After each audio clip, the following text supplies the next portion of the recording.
Ngopi dulu bre. Kita malam Jumat, waktunya untuk belajar. Belajar malam Jumat jam berapa nih? Jam 9 ya. Mau belajar apa? Tunggu. Kita ngopi dulu, saatnya kita ngopi bersama. Jangan lupa kopinya adalah kopi hitam ya. Bismillahirrahmanirrahim. Masya Allah, segar sekali. Segar sekali.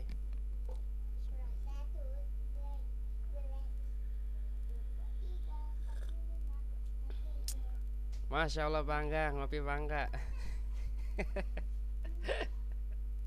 Pak Kiai, gimana kabarnya Pak Kiai?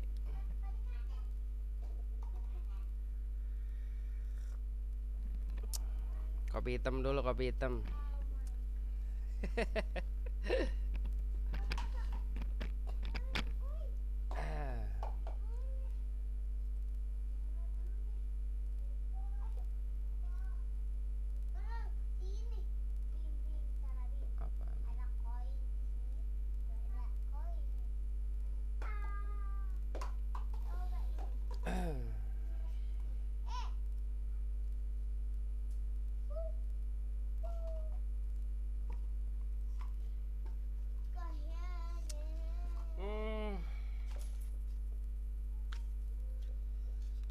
Baiklah. Malam hari kita akan mereview sebuah apa itu ya, karena malam Jumat ini sudah mulai, daripada mengisi waktu kosong ya kan, kita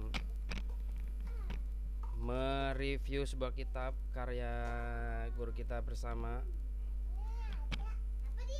Al-Mukhtar fi Usulil Fiqhi. Al-Mukhtar fi Usulil Fiqhi, karya dari Kiai Rahmat Eslabib.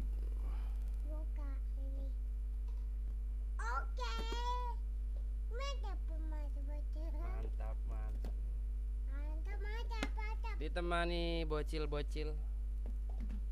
Ya, kita belajar ya, dikit-dikit aja usul fikih ya. Siapa tahu bermanfaat ya kan. Kalau mau beli bisa, mungkin di sini ada Al-Mukhtar, kebalik ya. Ada di platform online ya, si orange, si biru, si hijau mungkin kalau ada. Ada, judulnya adalah Al-Mukhtar. Al-Mukhtar, karya dari Kiai Rahmat Eslabib ya, guru kita bersama, berbicara tentang usul fikih karena beliau ahli tafsir Al-Quran ya. Maka kalau kita pengen belajar bisa memahami tafsir Al-Quran, yo harus bisa usul fikihnya ya kan.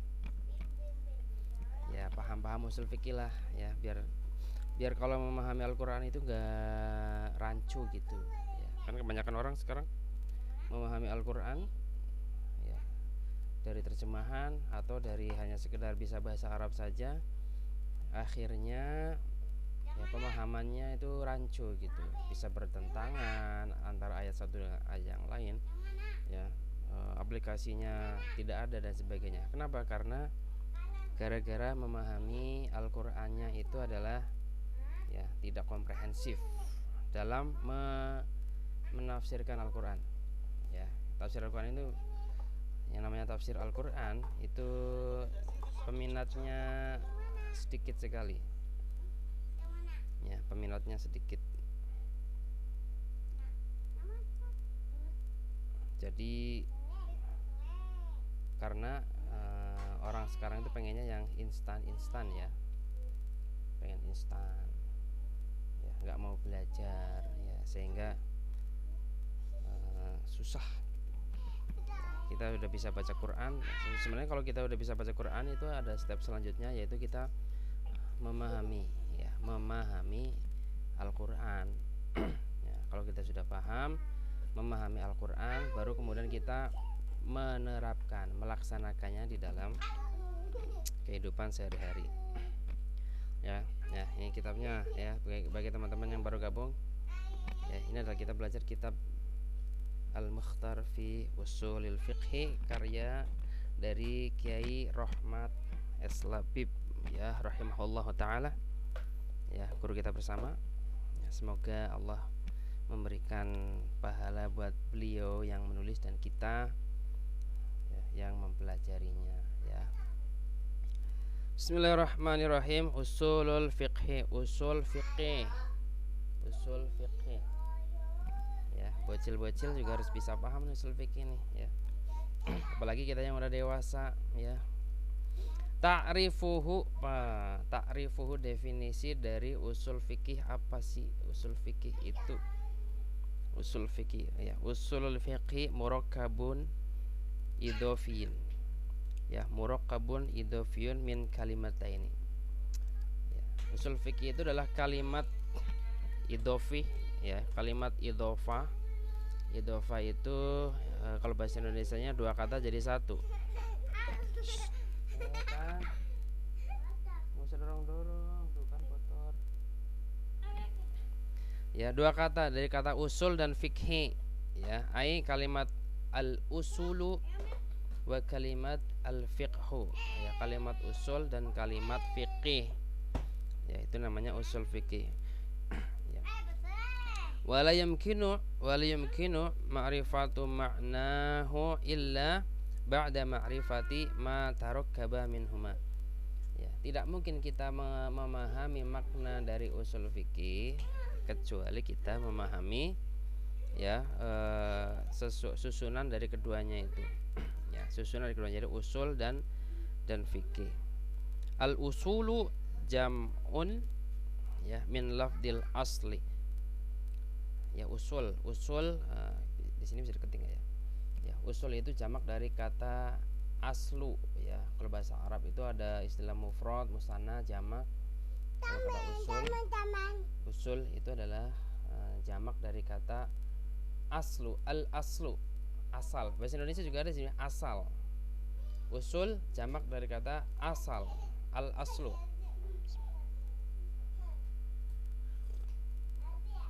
ya, al aslu. Wal aslu fil lughati ma yabtani alaihi ghairuhu ya. Yang namanya aslu, al aslu di dalam secara bahasa, di dalam makna bahasa itu adalah ma yabtani alaihi ghairuhu, adalah sesuatu yang dibangun di atasnya selainnya.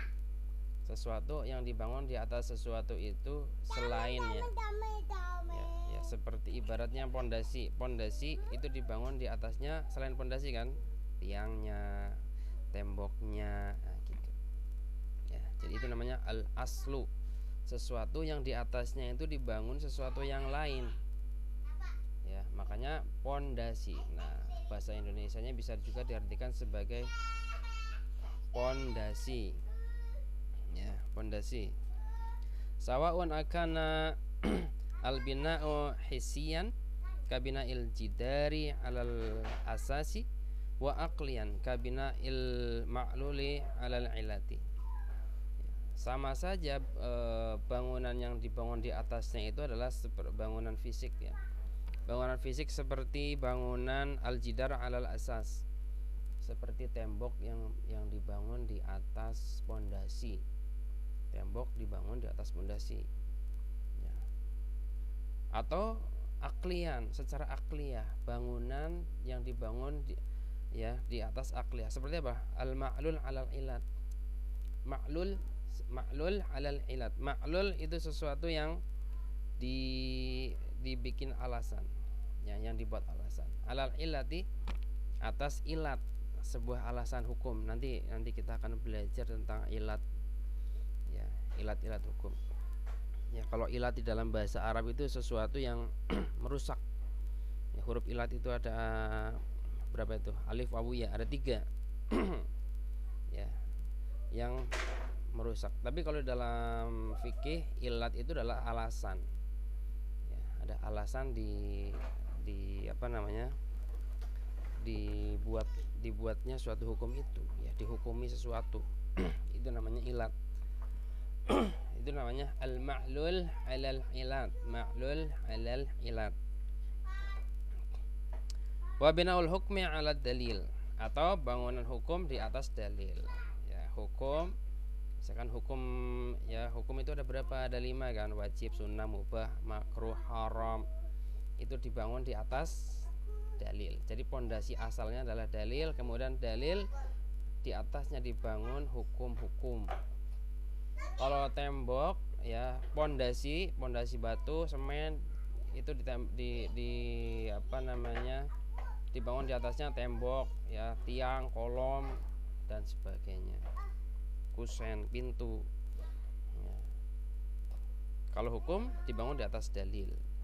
Ilat, ya dibangun maklul dibangun di atas ilat, sesuatu yang dibikin hukum itu dibangun di atas ilat, ya ilat-ilatnya. Ya.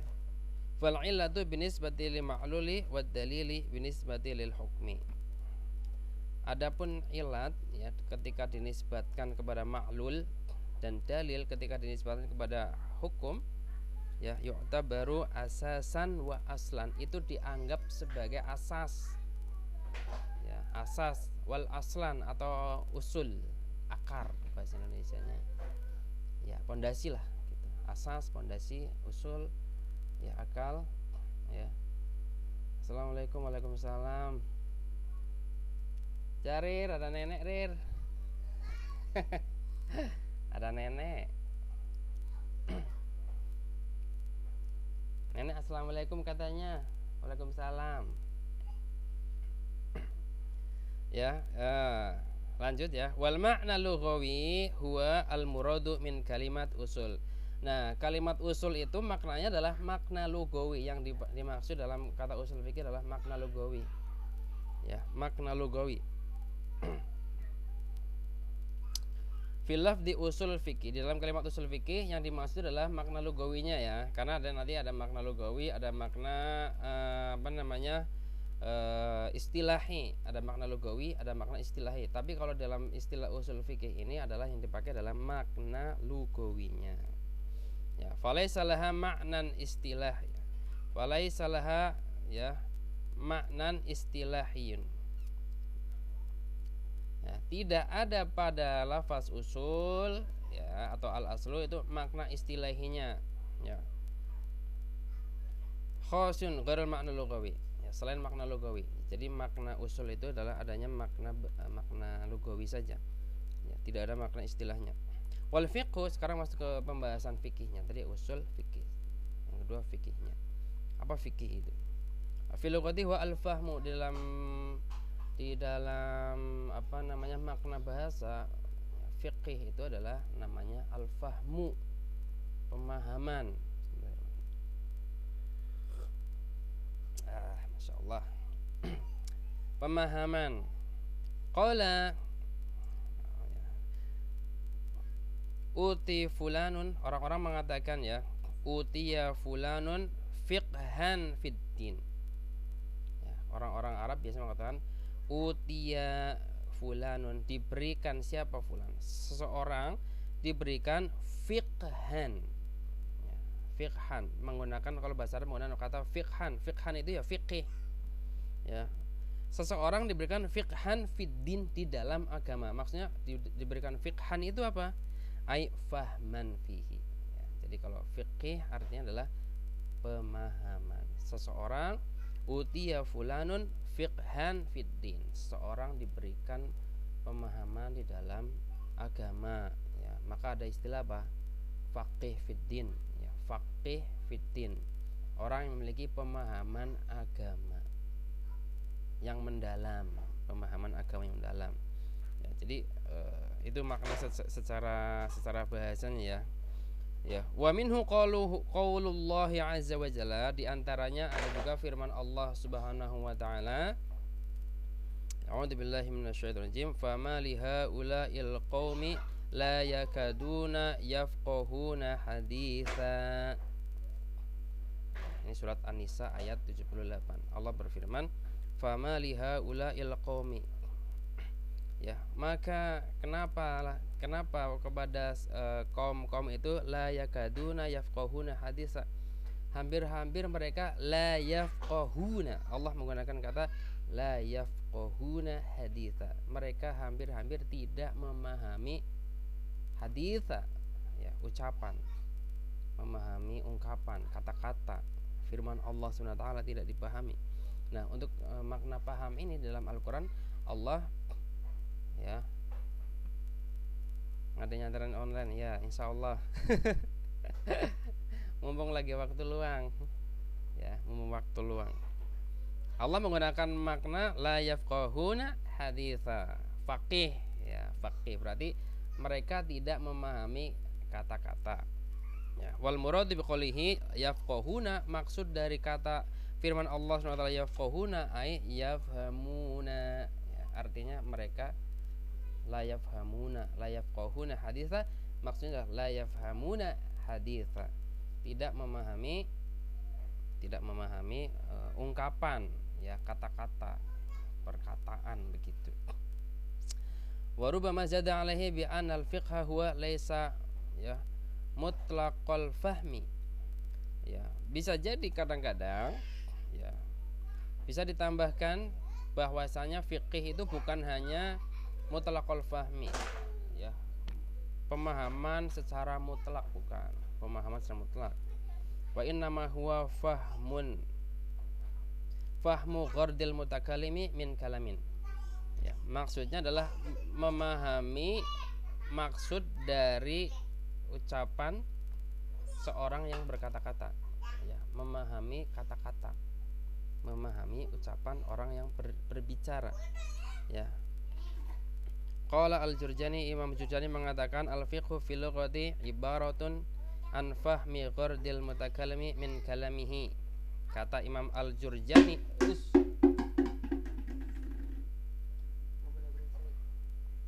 kata Imam al-Jurjani, ya, di dalam kitab apa itu? Ruhul Ma'ani. Di dalam kitab Ruhul Ma'ani, bukan.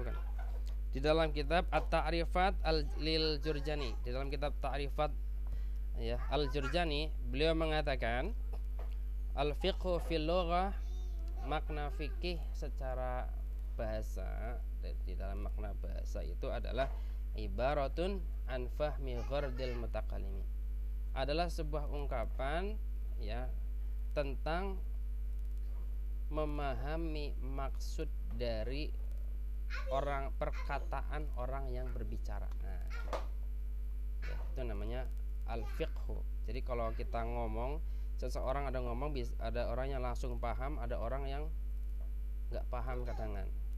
Misal kita nonton TV nih kan, nonton TV ada debat sekarang tuh, ya, debat tentang ijazah palsu, debat tentang hukum ini pasal ini. Ada orang yang langsung paham, ya, ada orang yang nggak paham. Nah, seseorang yang memahami ungkapan dari para narasumber yang di TV itu al-fiqhu. Nah, gitu, ya. Jadi fahmu ghardil mutakallim, memahami maksud dari orang yang berbicara min kalamihi, dari ungkapan yang dia ucapkan. Wa minhu qala ta'ala an lisanil kuffar fi ta'liqi, ya, ala nabiyihim.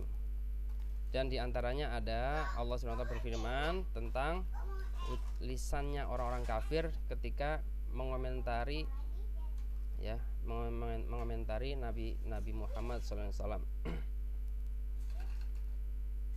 Ya, bukan mengomentari Nabi, ya, mengomentari Nabi mereka, orang kafir, orang-orang umatnya Nabi Syu'aib,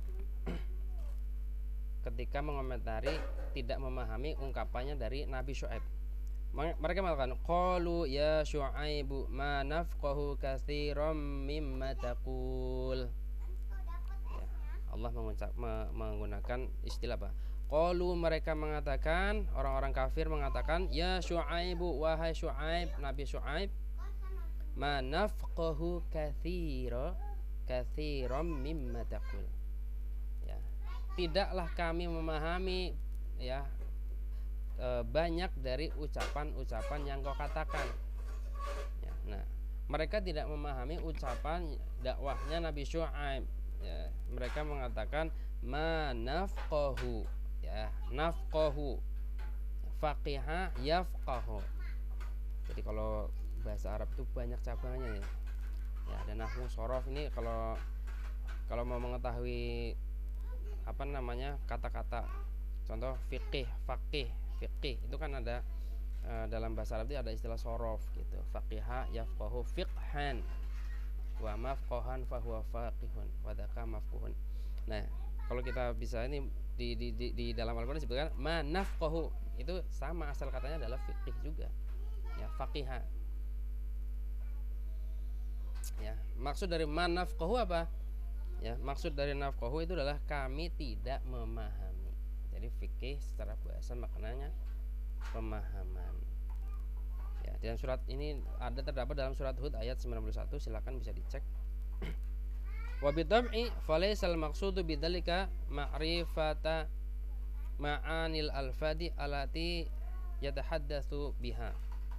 Ya, tentu saja maksud dari ungkapan itu adalah, ya, maksudnya adalah bidzalika ma'rifah ma'anil alfad allati yatahaddatsu bihi, yaitu mengetahui makna-makna, bukan maksudnya adalah maksudnya gini, falaisal maqsudu bidzalika ma'rifata ma'anil alfad. Maksud dari orang kafir di umatnya Nabi Syuaib itu bukan tidak memahami lafaz-lafaznya, ya, allati yatahaddatsu biha, yang mana Nabi Syuaib ngomong kepada umatnya. Kan ngomongnya pakai bahasa Arab, mereka tahu lafaz-lafaz bahasa Arab, tapi yang manusia ma nafqahu katsiran, kami tidak mengetahui maksud, ya, maksud. Bal al maqsudu huwa muraduhu mimma yaqulu, ya, tapi yang dimaksud tidak memahami adalah memahami maksud dari kata-katanya, ungkapannya maksudnya apa sih gitu. Kayak kita orang Indonesia, ada orang ngomong istilah bahasa Indonesia kan, ya, ngomong apa gitu, kayak misalkan Rocky Gerung kan sering bilang istilah-istilah filsafat, kita tahu kata itu misalkan, tapi maksud Rocky Gerung apa? Contoh dulu ketika Rocky Gerung mengatakan apa, kitab suci itu adalah fiksi, ya kan kita tahu makna fiksi apa, makna kitab suci apa, tapi manafqahu, kita tidak memahami maksud dari si Rocky itu, ya, ngomongin kitab suci fiksi itu apa. Nah itu, jadi nabi itu ngomong kepada umatnya tahu bahasanya tapi tidak memahami maksudnya gitu, ya. Nah, Al-Qur'an juga sama kan, ya, Al-Qur'an mungkin kita bisa tahu, kita belajar bahasa Arab, ya, kemudian memahami nahwu, sorof, tapi bisa jadi kita tidak tahu maksud dari isi Al-Qur'an. Ya, contoh misalkan di dalam surat Al-Fatihah misalkan Maliki Yaumiddin, pemilik hari agama. Apa pemilik hari agama itu? Ya kan? Ar-Rahmanir Rahim, Maliki Yaumiddin. Allah pemilik hari agama. Apa maksud dari hari agama itu? Ya, maka kita cari maksudnya apa kan? Kita tahu lafaznya, tapi kita tidak tahu maksud dari Al-Qur'an mengatakan Maliki Yaumiddin. Ternyata nanti Yaumiddin adalah yaumul akhirat, yaumul hisab, nah, atau yaumul qiyamah, hari ketika orang dibangkitkan kembali, itu disebut yaumiddin, bukan hari agama yang dimaksud dalam lafaz ad-din itu. Nah, ya kan, semoga bisa nyambung lah ya kan, dikit-dikit nggak masalah. Wa qala an-nabiy sallallahu alaihi wasallam, misalkan Nabi Muhammad sallallahu alaihi wasallam bersabda, man yuridillahu bihi khairan yufaqihu fid din. Nah, ini juga kata Nabi, man, ya, siapa orangnya, yuridillahu bihi khairan, yang Allah kehendaki dia mendapatkan kebaikan, yufaqihu, ya, yufaqihu, maka Allah akan yufaqih, memberikan fikih, memberikan pemahaman agama kepada orang tersebut. fiddini, di dalam agama. Ya, jadi Allah Subhanahu wa taala kalau menginginkan kebaikan kepada hambanya, maka hambanya itu akan diberikan faqih fiddin, ya. Karena ini bahasa usul fikih ya, maka saya tekankan kata faqihnya ya, biar paham. Jadi Allah kalau mau menghendaki kebaikan akan diberikan faqih fiddin, pemahaman agama yang mendalam, bukan diberikan harta, ya kan, bukan diberikan jabatan, bukan diberikan popularitas. Jadi harta, jabatan, popularitas itu bukan berarti Allah menginginkan kebaikan, bukan. Tapi kalau Allah menginginkan kebaikan, orang itu akan diberikan apa? Faqih fiddin. Nah, ini hadisnya riwayat Ahmad wa Syaikhan, dan Syaikhan Bukhari Muslim, wa Tirmidzi wa Ibnu Majah, banyak ya yang meriwayatkannya. La yakunu dzalika bimujarradi ma'rifatin nususi syar'iyyah. Ya, orang yang faqih fiddin itu ya, tidak, maksudnya itu tidak hanya sebatas mengetahui nas-nas syar'i. Tidak hanya sebatas hafal Al-Qur'an, tidak hanya sebatas mengetahui makna-makna Al-Qur'an. Enggak kan maksud dari faqih fiddin yang disebut Rasulullah SAW. Ya. Wa hifdzuha, ya, tidak hanya menghafal Al-Qur'an, tidak hanya mengetahui makna-maknanya. Kalau mengetahui maknanya tinggal baca aja terjemahannya, kan banyak. Ya, atau belajar bahasa Arab juga. Ya, kalau udah bisa bahasa Arab ya insya Allah bisa. Ya, mengetahui makna-maknanya. Banyak orang-orang di luar sana, ya, mungkin kita belajar bahasa Arab, mengetahui makna-makna Al-Qur'an. Apakah orang yang mengetahui makna-makna Al-Qur'an itu secara otomatis disebut sebagai yufaqihu fiddin, orang yang diberikan pemahaman agama yang mendalam? Ya bukan. Gitu. Karena makna faqih fiddin ini ya cukup mendalam. Bal al-fiqhu huwa fahmu muradis syari'. Yang dimaksud faqih fiddin adalah memahami muradis syari', maksud, tujuan atau niat dari asyari' min hadi nusus, daripada nas-nas yang dia baca. Syari' itu siapa? Syari' kan syara'a yashra'u. Ya, syari' itu adalah orang yang mensyariatkan. Siapa yang orang yang mensyariatkan atau zat yang mensyariatkan? Bisa dua. Syari' itu di dalam usul fikih dua. Atau syari' nanti disebut juga sebagai al-hakim, hakim.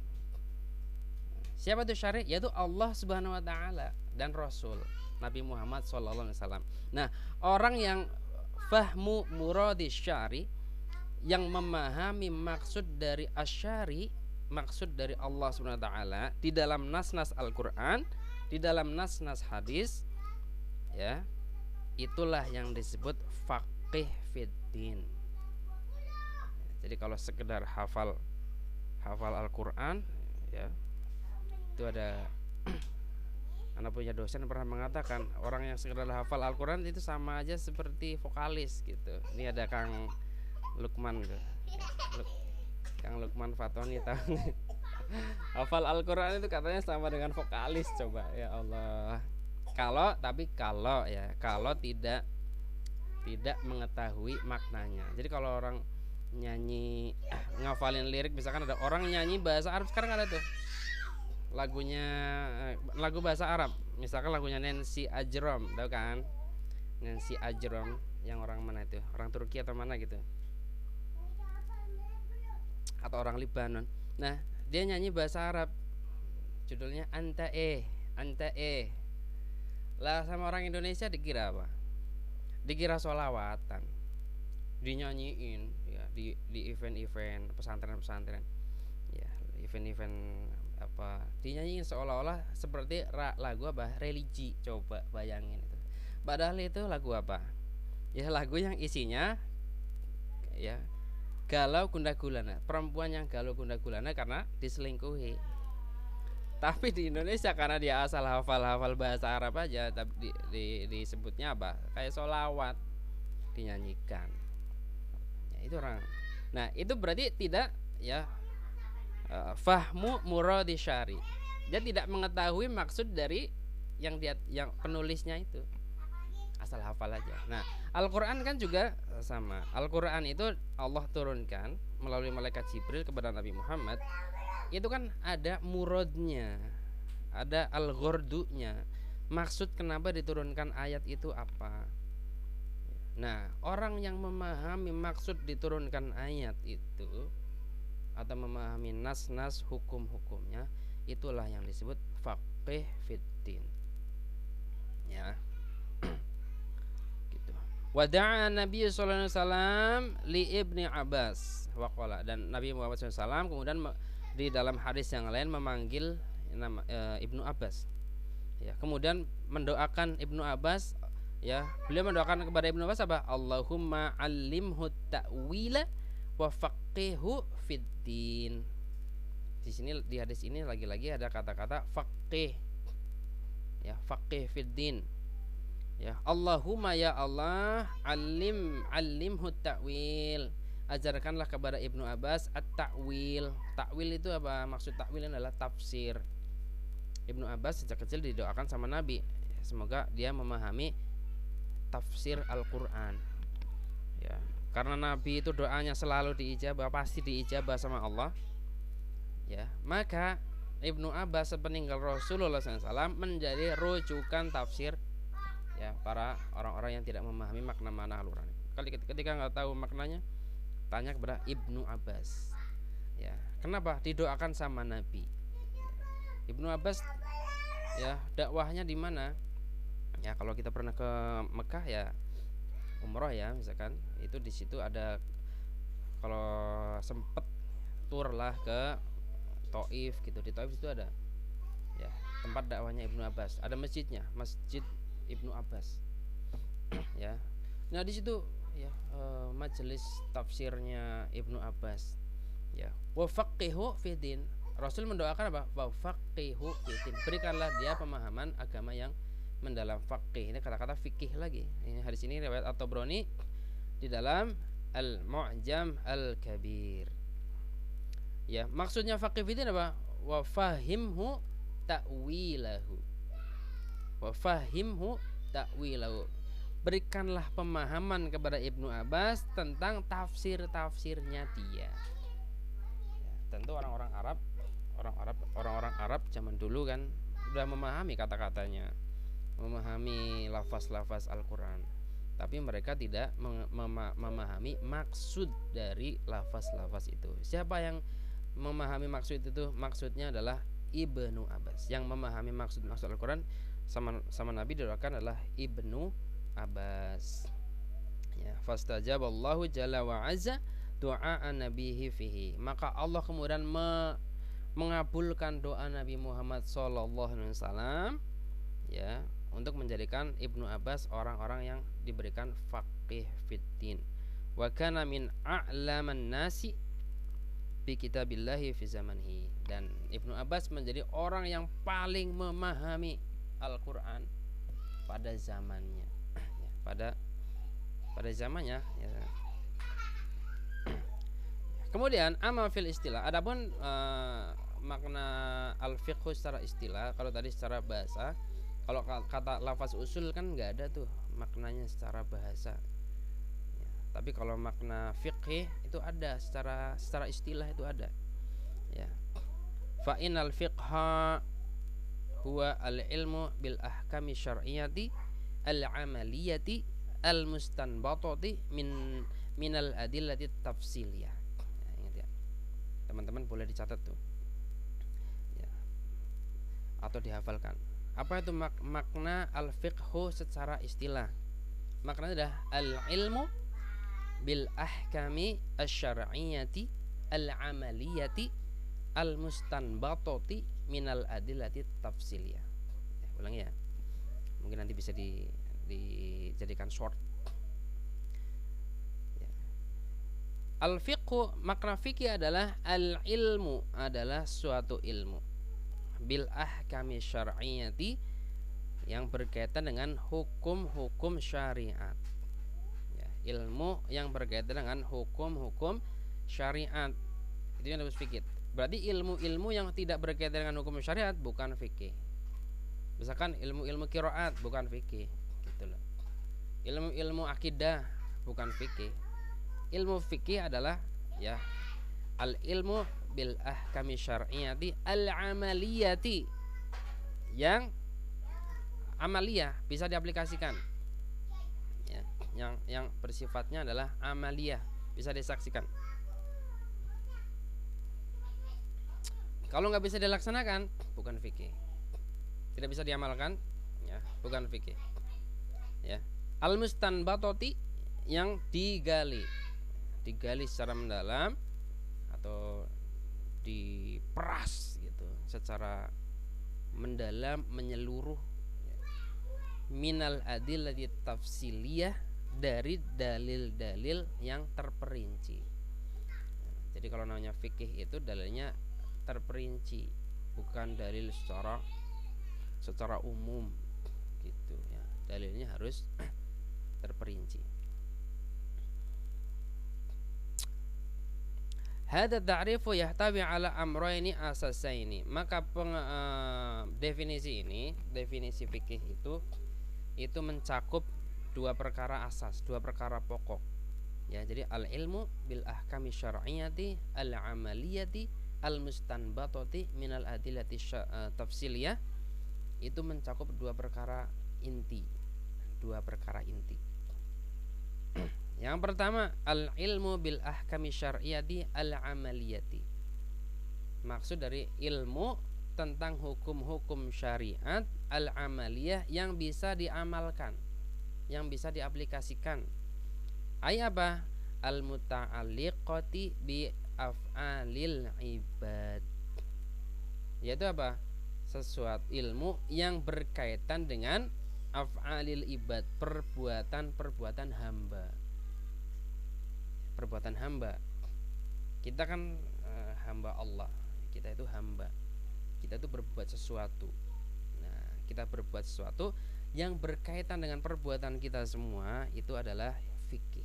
Ya, ada fikihnya. Jadi nggak sembarangan pakai baju, mandi, tidur, ya, makan, minum, semuanya itu adalah, ya, harus ada al ilmunya, ya, bil ahkami syariat. Ada hukum-hukum syariatnya yang berkaitan dengan itu. Makanya nggak boleh sembarangan kita melakukan sesuatu tanpa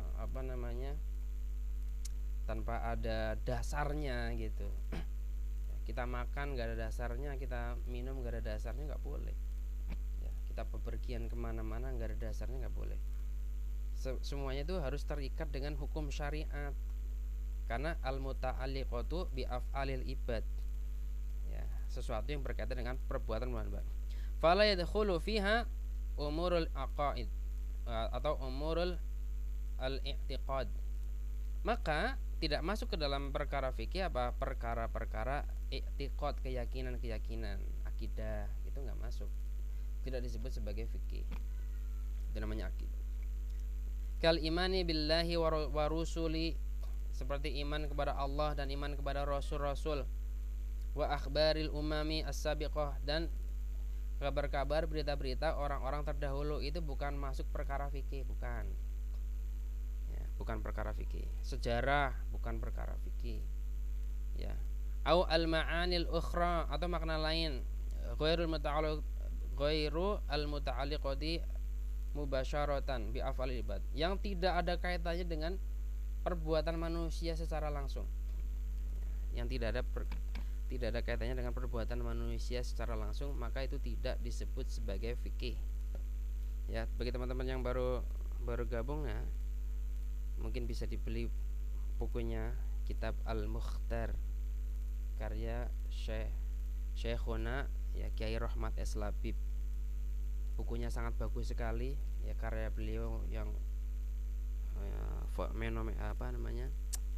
fenomenal, nah, gitu, susah ngomongnya, ya, fenomenal dan monumental dan spiritual, ya, pokoknya luar biasa lah, ya, tentang usul fikih, ya. Judulnya adalah Al-Mukhtar fi usul fikih. Bisa dibeli di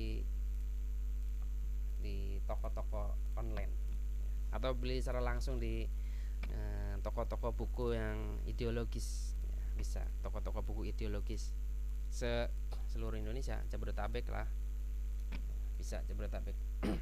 Atau yang jauh di luar Jawa atau di luar Jabodetabek ya bisa lah secara online ya, dikirim nanti, gampang lah ya. Kata tawuri ya, kata tawuril janin, seperti tentang perkembangan janin mulai dari segumpal darah ya, alaqah, kemudian mudghah dan sebagainya, mulai dari air mani, kemudian segumpal darah, segumpal daging ya, kemudian jadi tulang belulang dibentuk. Itu nggak ada kaitannya dengan fikih, itu ya, nggak ada kaitannya ya.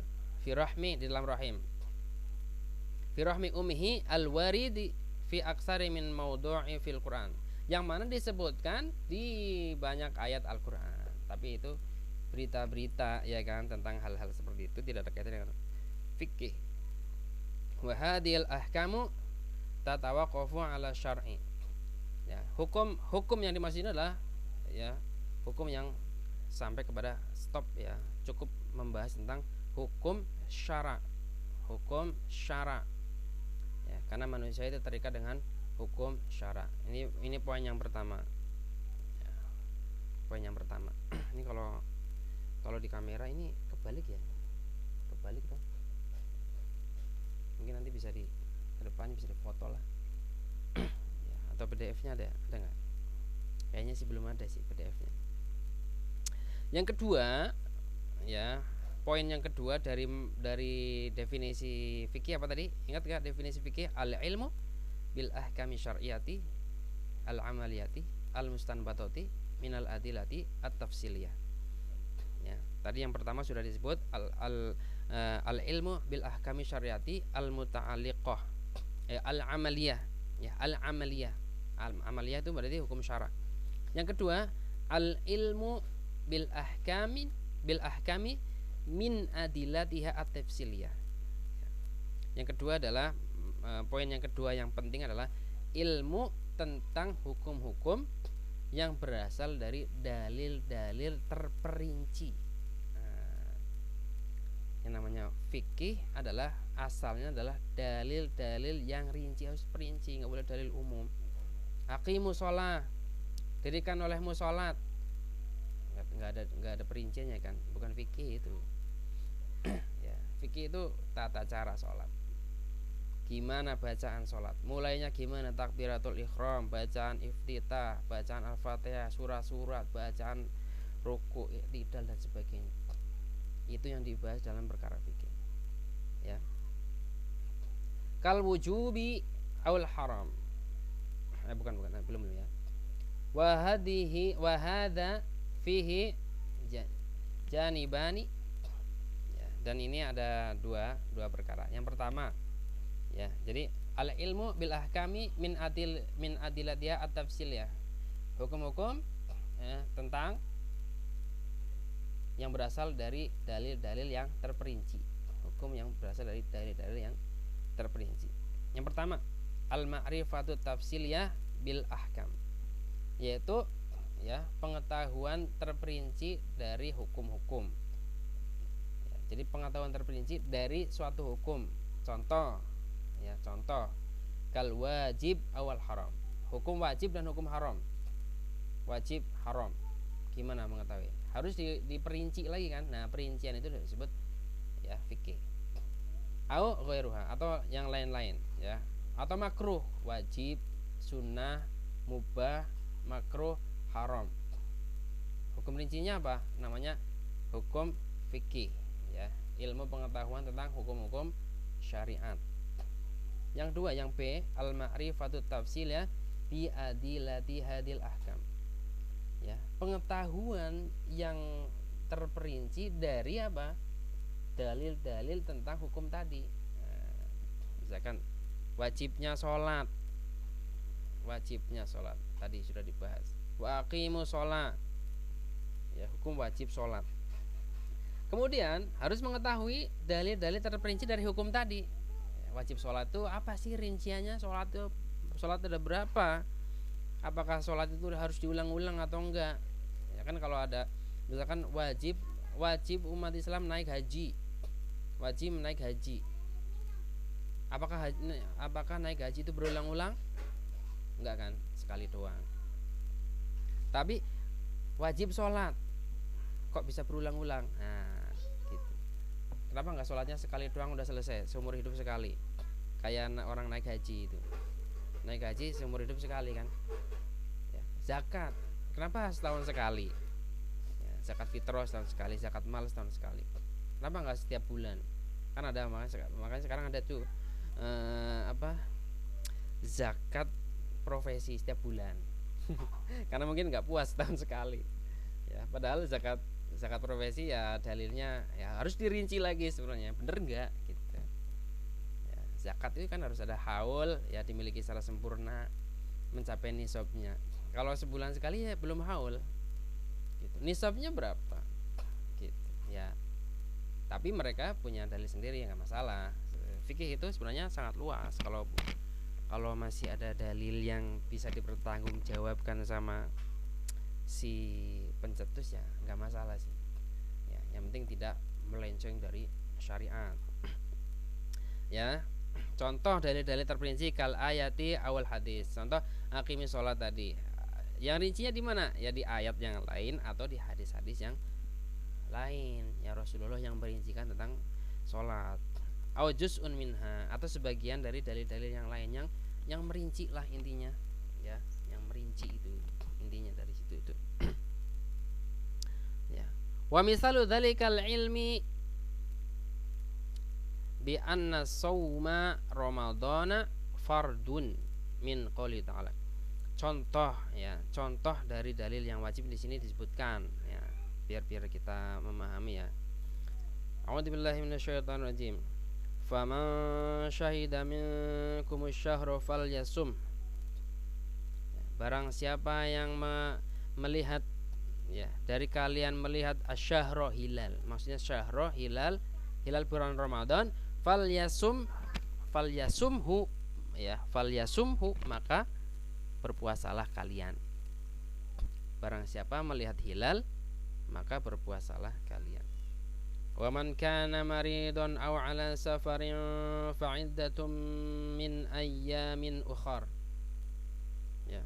Tapi bagi orang yang sakit atau dalam perjalanan fa'iddatun min ayyamin ukhar, maka hitungannya boleh enggak puasa.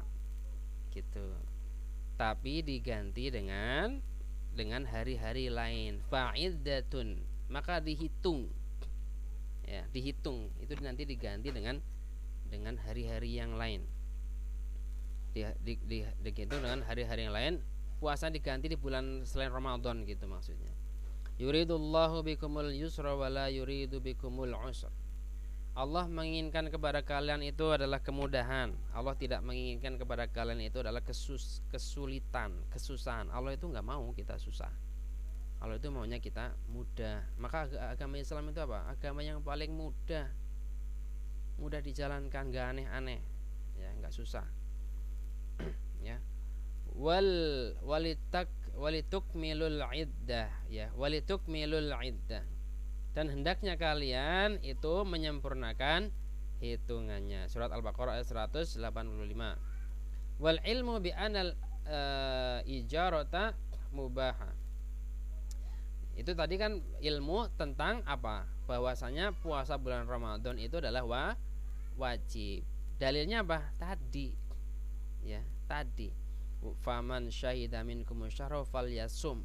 Falyasum, ya, falyasum, maka hendaklah kamu berpuasa. Itu adalah fi'il amr, fi'il amr. Ya, kembali lagi ke dalam pemahaman bahasa Arab. Dalam bahasa Arab itu adalah fi'il madhi, fi'il mudhari, fi'il amr. Fi'il amr itu maknanya adalah perintah. Ya, al aslu fil amri lil wujub. Asal suatu perintah adalah untuk wajib. Di sini ada perintah. Ya, maka wajib, berarti puasa itu adalah wajib. Ada Bella, Bella udah tidur nek. Bella udah tidur. Yang belum tidur ya, Jari Rama Safa tuh. Ya, Jari Rama Safa masih melek, ya, belum tidur. Ya, nah dari ayat ini, kembali ke ayat ini, maka kita ketahui bahwasanya puasa Ramadan adalah wajib. Itu dalilnya, ya. Jadi dibangun di atas dalil.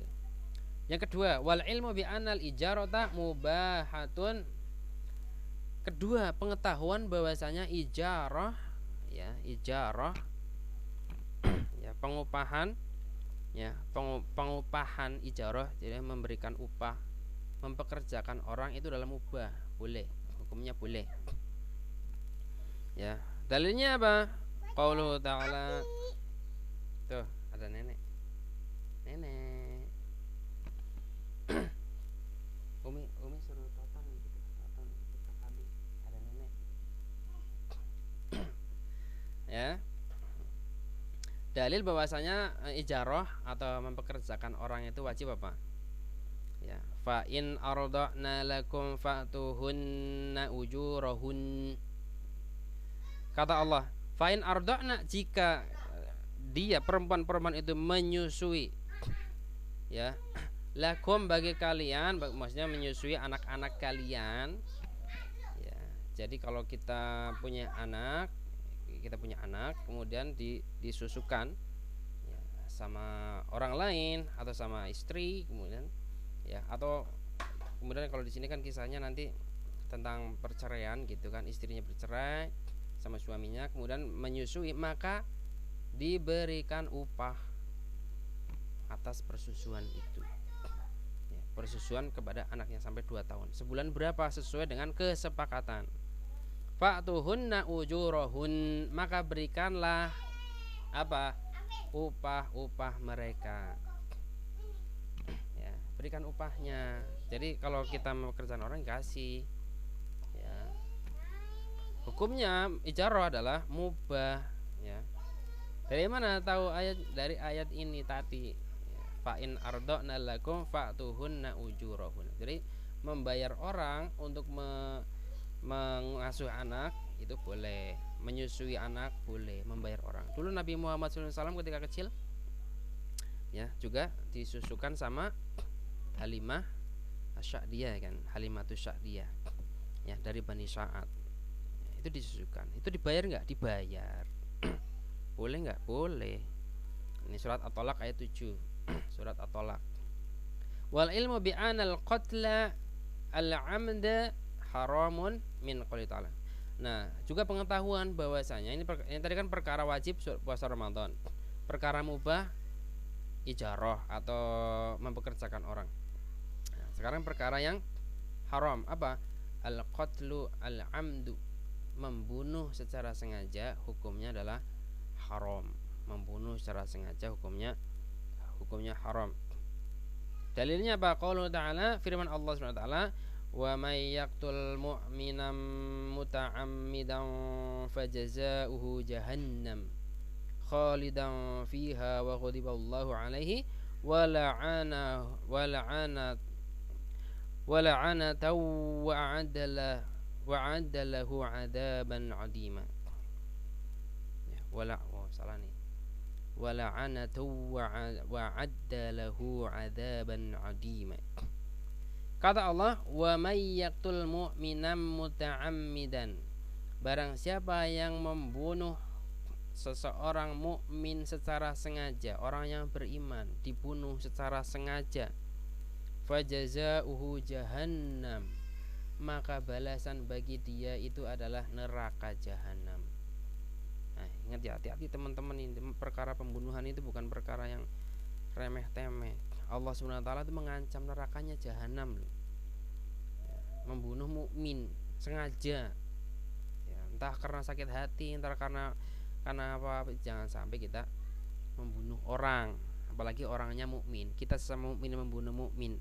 Ya, fajazauhu jahannam khalidan fiha, dan dia akan kekal di dalam neraka.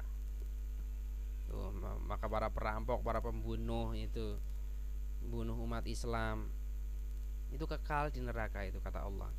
Wa ghadiballahu alaihi wa la'anatun, ya, dan Allah marah kepada si pembunuh itu, ya, wa la'anatun, dan laknat, Allah melaknat kepada dia. Ya, wa'adda lahu 'adzaban 'azima, dan Allah menyediakan di akhirat nanti bagi pembunuh itu adalah azab yang sangat dahsyat bagi pembunuh itu. Jadi jangan main-main ini masalah ya, masalah pembunuhan. Nah, dalil ini menunjukkan apa? Haram membunuh sesama mukmin. Ya. Dalilnya apa? Tadi ya, fa jazaohu jahannam. Kalau orang dikatakan jazaohu jahannam, balasannya adalah neraka jahanam, artinya apa? Haram, haram, haram, haram. Apalagi ditambah dengan ya khalidan fiha, kekal di dalam neraka jahanam, wa ghadiballahu alaihi wa la'anata. Ya. Allah murka dan Allah melaknat tuh orang yang membunuh sesama mukmin. Coba itu. Ya, surat An-Nisa ayat 93. Fa wujubu shaumi Ramadan wa ibahatul ijarah wa hurmatul qatli al-amdi hiya al-ahkamu at-tafsiliyah. Maka wajibnya puasa Ramadan, bolehnya ijarah ya, muamalah, wa hurmatul qatl al-amdi, dan haramnya membunuh dengan sengaja adalah al-ahkamu tafsiliyah. Dalil-dalilnya adalah hukum-hukum tafsiliyah yang terperinci. Li'anna kullan minha yata'allaqu bimas'alatin muayyanah. Karena semua itu tadi dalil-dalil itu ya berkaitan dengan masalah-masalah yang khusus tertentu saja. Masalah-masalah tertentu. Wa ayatu shaumi ramadhana wal ijarah wal qatlil amdi hiya al adilatut tafsiliyah likulli hukmin min hadil ahkam. Maka ayat-ayat tadi tentang puasa Ramadan, tentang ijarah, tentang haramnya pembunuhan, itu disebutnya lah adilatut tafsiliyah ya, hukum-hukum yang terperinci. Nah, gitu ya.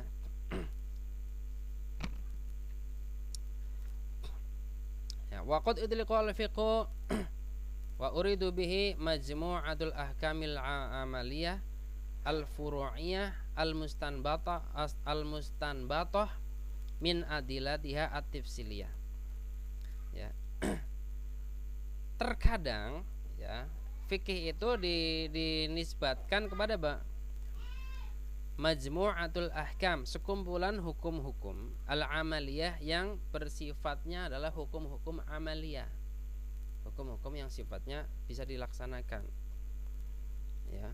Al-furu'iyah ya, hukum-hukum yang bisa diamalkan sifatnya adalah furu'iyah, perkara-perkara cabang, bukan perkara-perkara usul. Perkara usul itu tadi membunuh haram, riba haram ya, kemudian ijarah boleh ya, puasa wajib, itu perkara usul sebenarnya ya. Tapi bisa ada juga yang memberikan definisi perkaranya ditambahin lagi ya, al-amaliyah al-furu'iyah, perkara amaliyah yang sifatnya cabang furu', al-mustanbatoti min adilatiha tafsilah, yang digali dari dalil-dalil yang terperinci. Fayuqalu, maka bisa dikatakan apa? Hadza kitabu fiqhin. Contoh, misalkan ada orang mengatakan hadza kitabu fiqhin, ini adalah kitab fiqih. Ini adalah kitab fiqih. Ai maksudnya apa? Kitabun yahwi ahkaman amaliyatan ya, furu'iyatan. Maksudnya kalau disebut kitab fikih, maka berarti kitab yang mencakup hukum-hukum amaliyah yang sifatnya furu'. Contoh ya, misalkan kitab fikih madhab Syafi'i, fikih madhab Hambali, fikih madhab Maliki, fikih madhab Hanafi. Kalau udah ada judulnya kayak gitu, berarti itu kitab-kitab yang memuat hukum-hukum cabang, perkara-perkara furu'. Maka bisa jadi berbeda ya, berbeda-beda, punya berbeda-beda. Itu namanya fikih ya. Wa yuqalu ilmul fikih, ada juga bisa dikatakan ilmu fikih. Ilmu fikih maksudnya apa? Ilmu fikih wa yuradu bihi majmu'atul ahkamil amaliyati al-furu'iyah, maksudnya adalah sekumpulan hukum-hukum amaliyah yang furu'iyah, yang sifatnya adalah cabang. Jadi kalau disebut kitab fikih atau hukum fikih, kok bisa beda-beda setiap pandangan orang, itu karena perkara cabang memang boleh berbeda gitu. Tapi kalau usul ya, pokoknya kayak sholat wajib, puasa Ramadan wajib, zakat wajib, itu adalah usul, tidak boleh berbeda. Cabangnya boleh berbeda. Nah, karena cabangnya itu adalah lebih dari dalilnya banyak, lebih dari satu. Nah, gitu ya. Walidzalika urifa usul fikih, maka definisi dari usul fikih itu apa? Bi annahu al ususu allati buniya 'alaiha al fiqhu. Nah, itu. Jadi maksud dari usul fikih maknanya itu apa? Al usus allati buniya 'alaiha al fiqhu adalah asas pondasi yang dibangun di atasnya fikih. Ya, pondasi yang dibangun di atasnya fikih itu namanya usul fikih. Pondasi fikih lah kalau bahasa Indonesianya, biar secara mudah ya kan. Pondasi dari fikih itu apa? Usul fikih.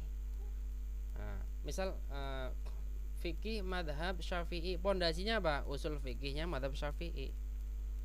Kenapa Imam Nawawi disebut imam, meskipun dia orang yang sangat cerdas sekali ya, orang sangat pintar sekali, disebut dia itu ulama madhab Syafi'i?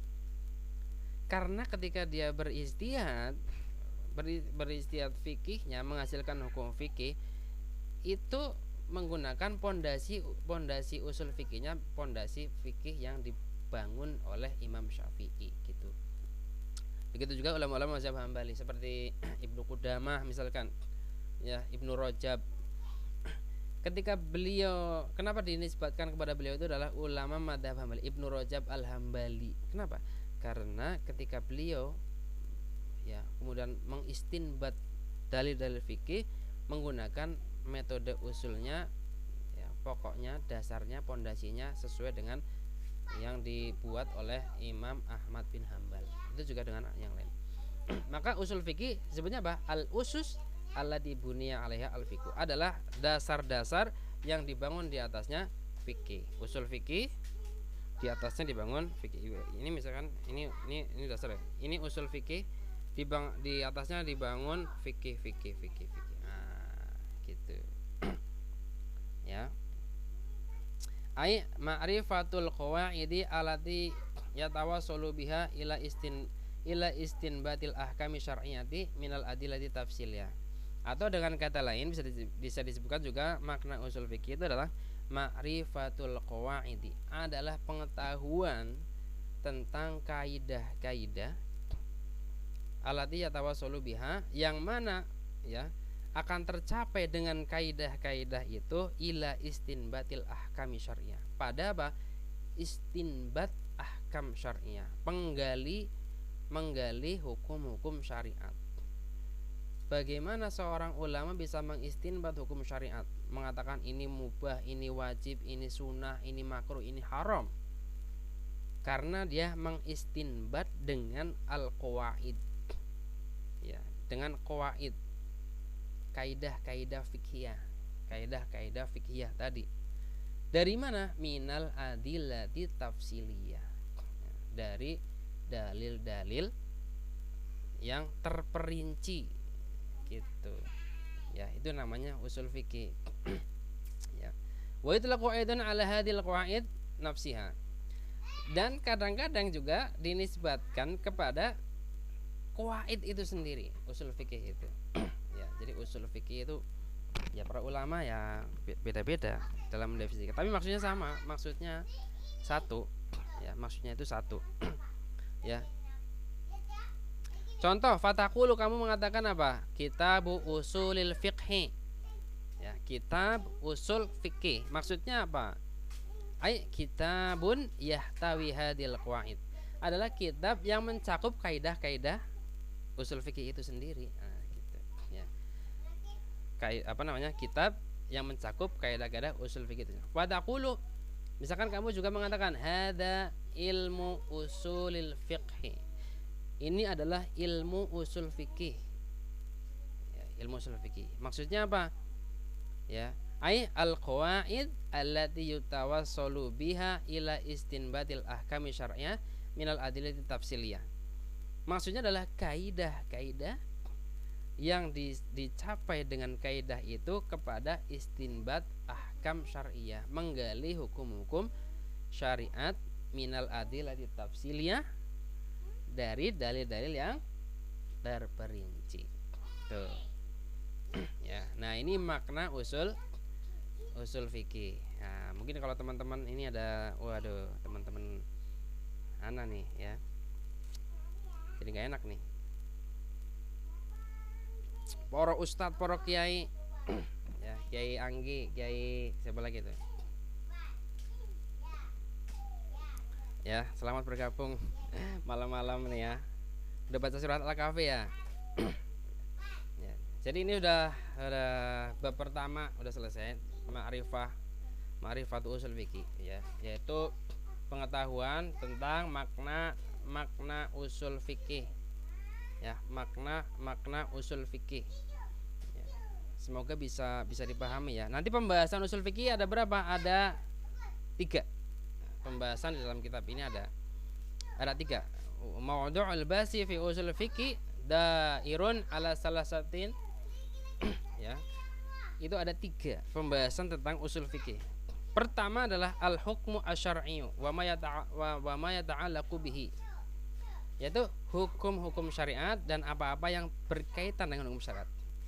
Min haitsu bayanin, ya, bayani man huwa alladillahu, ya, isdarul hukmi, adalah tentang misalkan dari sisi penjelasan, ya, penjelasan tentang sumber-sumber hukum, yakni minal hakim, yaitu dari al-hakim, hakim, atau min haitsu bayani minal ladzi yasduru alaihil hukmu, yakni minal mahkumi alaih, ya.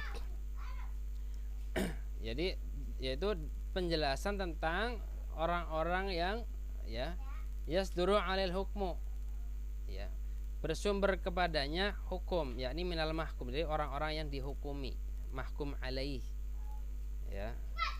Yang kedua, pembahasan kedua adalah al-adillatu syar'iyyah al-ijmaliyah, yaitu dalil-dalil syariah yang bermakna ijmal global, maknanya global, yakni masadirul ahkam, sumber-sumber hukum, min siatil jumlah, dari sisi apa, jumlah kalimatnya, la min siati tafsil, bukan dari sisi apa, tafsil perinciannya, bukan.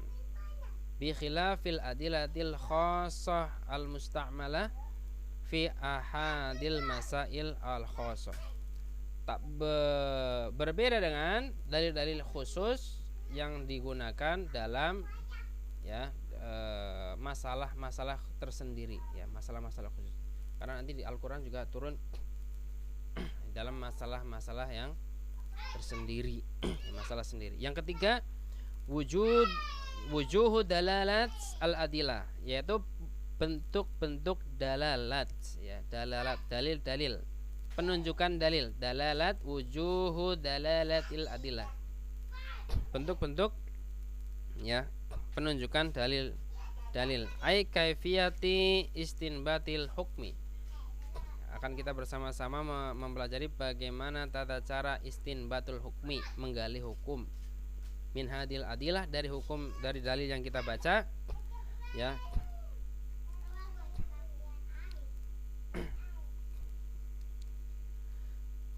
Min hadil adilah, ya. Dan juga dari para ulama-ulama usul, ya, para ulama usul, yaitu berupa ijtihad, dan juga kita akan mempelajari tentang apa, ahwalul mujtahidin, ya, itu keadaan para mujtahid fi maudhui usul fikih, dalam tema pembahasan, pokok pembahasan adalah usul fikih, ya, usul fikih. Wadi'uhu, siapa pertama kali orang yang peletak dasar usul fikih? Nah, mungkin teman-teman di sini ada yang udah belajar ya. Peletak dasar usul fikih, wadi'u ilmi usul fikih huwa al-imamu asy-Syafi'i.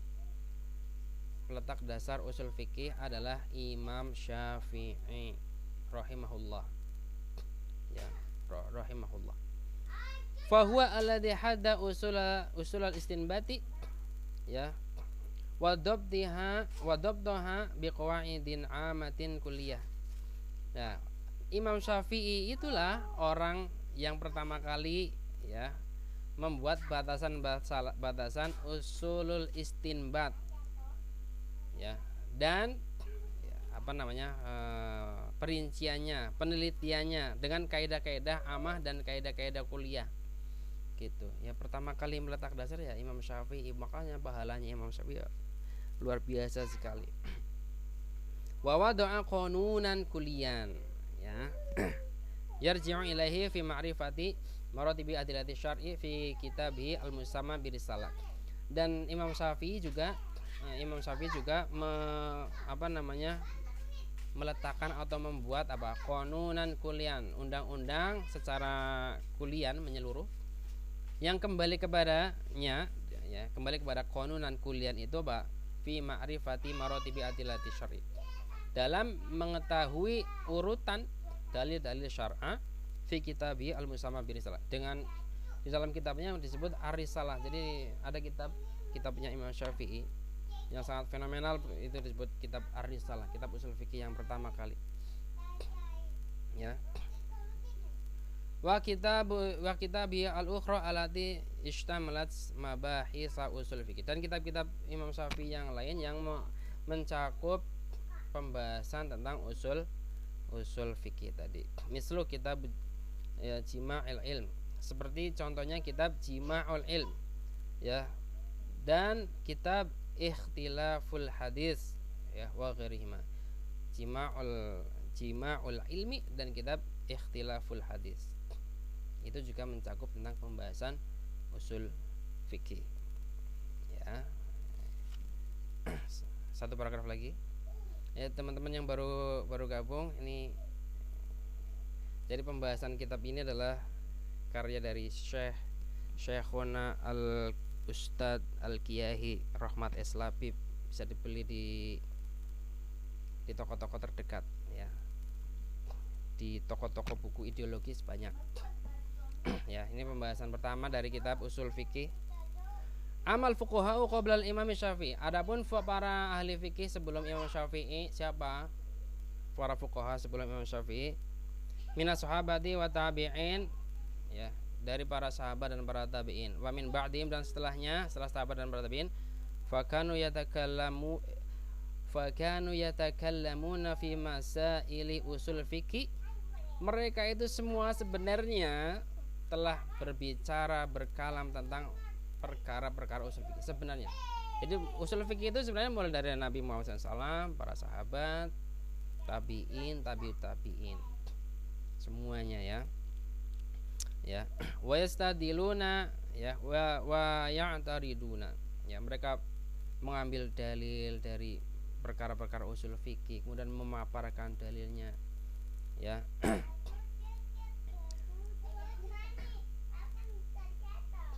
Kama yurwa an Ali bin Abi Thalib, sebagaimana diriwayatkan dari Ali bin Abi Thalib radhiyallahu taala anhu, annahu tahdusu bil mutlaq wal muqayyad, bahwasanya Imam Ali bin Abi Thalib, khulafaur rasyidin yang keempat ya, beliau juga mengatakan tentang perkara mutlak dan muqayyad.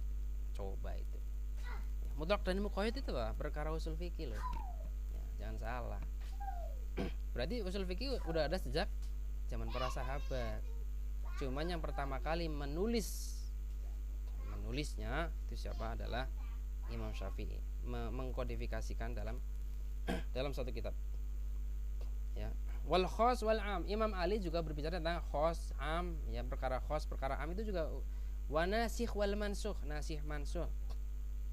Ya, orang itu enggak bakalan bisa memahami Al-Quran, menafsirkan Al-Quran itu kalau tidak tahu nasikh dan mansukh. Coba itu bisa salah ya. Contoh kesalahan terbesar apa yang sekarang ya, yang mungkin masyhur, misalkan orang-orang Syiah tuh, orang-orang Syiah masih melaksanakan praktek nikah mut'ah, padahal itu sudah di nasikh, udah mansukh. Dulu pernah pernah terjadi, cuman kemudian dilarang, berarti apa? Dihapus. Tapi mereka tidak menggunakan kaidah itu. Mereka tidak, mungkin nggak memakai kaidah nasikh dan mansukh, sehingga yang terjadi apa? Ya kemaksiatan gitu. Ya, maka penting bagi para pengemban dakwah, para ustadz, ustadzah sekalian, ya kita mempelajari ya dikit-dikit lah ya usul fikih gitu. Nanti di situ ada bahas mutlak, muqayyad, am, khos, nasih, mansukh, untuk bisa menggali istinbatul hukmi, atau bisa juga untuk sarana alat untuk menafsirkan Al-Qur'an. Itu harus paham. Ya, nanti di dalam ulumul Quran juga ada mutlak, muqayyad, nasih, mansukh juga ada dipakai. Nggak hanya perkara usul fikih saja. Ya. Tentu penekanannya berbeda ketika kita berbicara tentang usul fikih atau berbicara tentang ulumul Quran. Ya, sama-sama pembahasannya, tapi penekannya akan berbeda. Tapi semuanya itu akan terintegrasi gitu loh. Pembahasan antara usul fikih dengan Al-Quran, ulumul Quran itu hampir terintegrasi. Ya, terintegrasi sekali.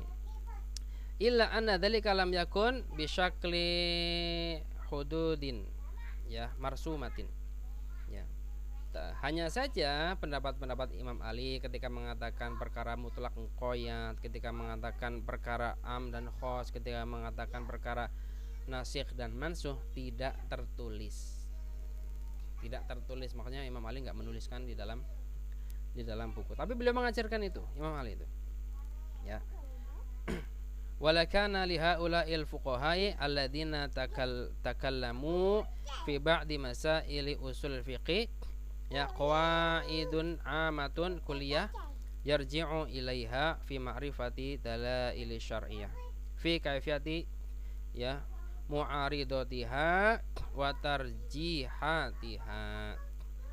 Dan para ulama-ulama terdahulu juga sudah banyak yang mengajarkan perkara-perkara usul fikih, perkara-perkara yang belum gitu. Hanya saja kan mereka pada zaman dulu kan lebih mengedepankan pada hafalan, karena hafalan mereka sangat kuat. Jadi mereka orangnya cerdas-cerdas, para sahabat itu hafalan.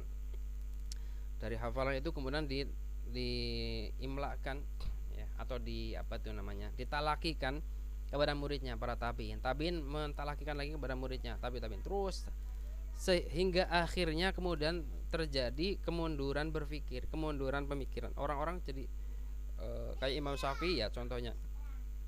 Kenapa beliau terdorong kemudian menulis kitab usul fikih? Karena di masa beliau itu terjadi kekacauan. Ya, orang-orang itu nggak tahu, ya, tadi ya, am dan khos, mutlak, muqayyad, nasikh, mansukh, nggak tahu. Ya, orang-orang gampang berfatwa tanpa ada batasan-batasan fatwa, kayak orang-orang sekarang lah gitu. Ya, orang-orang sekarang itu fatwa asal baca satu ayat, kemudian baca tafsir satu, kemudian langsung berfatwa. Nggak boleh itu. Sehingga fatwanya rancu gitu, riba boleh, perkara-perkara yang dilarang sama Nabi malah diperbolehkan. Contoh kalau yang sekarang lagi viral misalkan di Indonesia, tambang-tambang yang ada di Indonesia, di Papua, Raja Ampat, kemudian Kalimantan, Sulawesi, itu boleh dimiliki sama individu. Padahal dalam Islam itu nggak boleh gitu. Harus digali, diistinbat hukumnya. Ya. Bahkan yang lebih parah lagi, para kiai, para itu menjadi direkturnya, dari komisaris perusahaannya. Coba itu kan, ini kembali ke masa-masa terdahulu gitu ya, zaman sekarang itu. Maka alangkah lebih baiknya kita kembali kepada, ya, belajar usul fikih ya. Insyaallah kalau doakan istiqomah setiap malam Jumat lah. Ya, sekarang udah selesai dari bab 1, bukan bab 1 ya. Insyaallah malam Jumat ke depan atau ya, nanti ya akan diumumkan, kita masuk ke bab 2 yang disebut sebagai Al-Hakim. Siapa itu Al-Hakim? Ya. Kenapa disebut Al-Hakim? Kenapa orang tertentu tidak boleh disebut Al-Hakim? Al-Hakim itu apa? Hak-haknya dan sebagainya. Makna Al-Hakim, ya, dalil-dalil akli dan sebagainya, dalil-dalil syar'i tentang Al-Hakim, sehingga kita nggak salah. Kalau kita sudah mengetahui siapa tuh Al-Hakim yang sesungguhnya, ya, maka nanti pengetahuan kita akan komprehensif dalam memahami Al-Qur'an. Ya, ini tentang kitab Al-Mukhtar. Silakan teman-teman bisa dibeli. Ya, ini promosi lah ya, nggak apa-apa lah kan. Ini dari guru anak nih, ya, Syekhuna rahimahullah, Ustadz Rahmat Islabib. Semoga Allah memberikan kesehatan kepada beliau, ya, manfaat ilmu kepada kita semua dan juga pahala yang melimpah karena atas berkat apa yang beliau tuliskan di dalam kitab-kitab beliau. Beliau juga menulis kitab tafsir yang sangat banyak, tafsir Al-Wa'i, banyak banget, ada berapa jilid tuh. Ya kepada teman-teman yang ikut join, sekarang udah jam 10 lewat. Kalau pengen diskusi silakan di ruang komentar, ya. Kalau pengen diskusi boleh. Ini sudah selesai pembahasannya ya. Jadi pembahasan kalau pengen ini rekamannya insya Allah akan diupload di YouTube anak, ya. Judulnya adalah YouTube-nya adalah kajian Dedi Y. Itu Dedi Y, coba itu. Ya, kajian Dedi Y. Insya Allah di di-upload kalau bisa di-download ya. Karena ini saya nggak tahu nih bisa di-download atau enggak kajian kita ini pada malam hari ini. Gitu ya, mungkin terima kasih atas atensi dari teman-teman. Sampai jumpa mungkin malam Jumat ke depan. Semoga kita bisa belajar bersama-sama. Ini kan belajar ya, malam Jumat ini kita belajar. Insya Allah kalau ada waktu lagi malam Jumat depan kita belajar lagi lebih mendalam lagi tentang perkara-perkara usul fikih. Mungkin tidak hanya kalau anak kosong sih setiap malam ya, jadi nggak cuma usul fikih saja, bisa belajar bahasa Arab, tafsir, ya kan. Dikit-dikit kita belajar usul tafsir, ya, ulumul Quran, atau kita bisa sambil praktek ya membaca kitab-kitab tafsir dari para ulama sehingga kita bisa memahami makna-maknanya sesuai dengan tadi al-maqsudul a'dham, maksud utama diturunkannya Al-Qur'an itu apa ya. Sekarang banyak orang-orang liberal yang mulai meragukan Al-Qur'an, menyesatkan umat ya, sehingga umat itu mulai meninggalkan ajaran agamanya. Semoga ini tidak terjadi ya. Mungkin di sini saja live kita. Terima kasih atas perhatiannya. Kita lanjutkan pekan depan atau hari esok. Terima kasih sebenarnya. Usikum wa nafsi bi taqwallah. Wassalamualaikum warahmatullahi wabarakatuh.